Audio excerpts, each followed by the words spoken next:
Bangladesh cricket বোর্ডের নতুন সভাপতি নির্বাচিত হয়েছেন জাতীয় দলের সাবেক অধিনায়ক আমিনুল ইসলাম বুলবুল। শুক্রবার বিকেলে জরুরি বোর্ড সভায় পরিচালকদের ভোটে সভাপতি নির্বাচিত হন তিনি। এছাড়াও সিনিয়র সহসভাপতি করা হয়েছে নাজমুল আবেদিন ফাহিম ও সহসভাপতি নির্বাচিত হয়েছেন ফাহিম সিনহা। প্রেসিডেন্টের শূন্য পদ ছিল, তো সেইখানে আমরা প্রথম কাজ হয়েছে কিছু ডিসিশন নিয়েছি। তার মধ্যে হচ্ছে যে আমাদের আমিনুল ইসলাম বুলবুল সাহেব আমাদের নতুন প্রেসিডেন্ট নির্বাচিত হয়েছে। বিসিবির পরবর্তী নির্বাচনের আগ পর্যন্ত সভাপতির দায়িত্ব সামলাবেন সাবেক এই অধিনায়ক। দায়িত্ব নিয়ে বাংলাদেশের ক্রিকেটকে এগিয়ে নিতে এই পদে টি-20 ইনিংস খেলার ঘোষণা দিয়েছেন তিনি। জানিয়েছেন ক্রিকেট নিয়ে পরিকল্পনা আর সম্ভাবনার কথা। আমি অর্ডার পেয়েছিলাম আমাদের সম্মানিত স্পোর্টস উপদেষ্টার কাছ থেকে, এবং আই ওয়াজ অনার্ড যে এরকম একটা কল তিনি আমাকে করেছিলেন। আর তার ফলশ্রুতিতে আজকে একটা বড় দায়িত্ব পেয়েছি।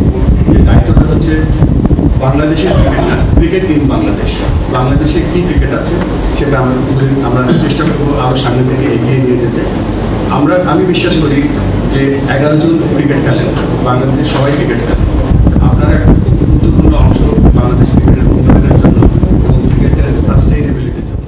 সাম্প্রতিক সময়ে মাঠের ক্রিকেটে ভালো করতে পারছে না নাজমুল হোসেন শান্ত, লিটন দাসরা। জাতীয় দলের ব্যর্থতার পাশাপাশি বিসিবির কার্যক্রম পছন্দ না হয় 28 মে রাতে বিসিবির সাবেক সভাপতি ফারুক আহমেদকে বাসায় ডেকে পাঠান অন্তর্বর্তী সরকারের যুব ও ক্রীড়া উপদেষ্টা আসিফ মাহমুদ। সেই আলোচনায় ফারুককে বিসিবি সভাপতির দায়িত্ব থেকে সরে যাওয়ার ইঙ্গিত দেওয়া হয়, তবে সুনির্দিষ্ট কারণ খুঁজে না পাওয়ায় পদত্যাগ করতে রাজি হননি তিনি। ফারুকের এমন মন্তব্যের পর সভাপতির প্রতি অনাস্থা প্রকাশ করে যুব ও ক্রীড়া উপদেষ্টার কাছে চিঠি দেন বিসিবির 8 পরিচালক। সেই চিঠিতে ফারুকের বিরুদ্ধে স্বেচ্ছাচারিতা, স্বজনপ্রীতি, দুর্নীতি, ক্ষমতার অপব্যবহার, একচ্ছত্র আধিপত্য ও বেশ কয়েকটি অনিয়মের অভিযোগ আনা হয়। অভিযোগ আমলে নিয়ে বিসিবির পরিচালক হিসেবে তার মনোনয়ন বাতিল করে এনএসসি। এরপর শুক্রবার বিকেলে জাতীয় ক্রীড়া পরিষদ থেকে বিসিবির পরিচালক হিসেবে আমিনুল ইসলাম বুলবুলকে মনোনয়ন দিয়ে প্রজ্ঞাপন জারি করা হয়। বোর্ড সভায় পরিচালকদের ভোটে সভাপতি নির্বাচিত হন তিনি। 1999 বিশ্বকাপে বাংলাদেশের অধিনায়ক ছিলেন আমিনুল ইসলাম বুলবুল। বাংলাদেশের প্রথম টেস্ট সেঞ্চুরিয়ানও তিনি।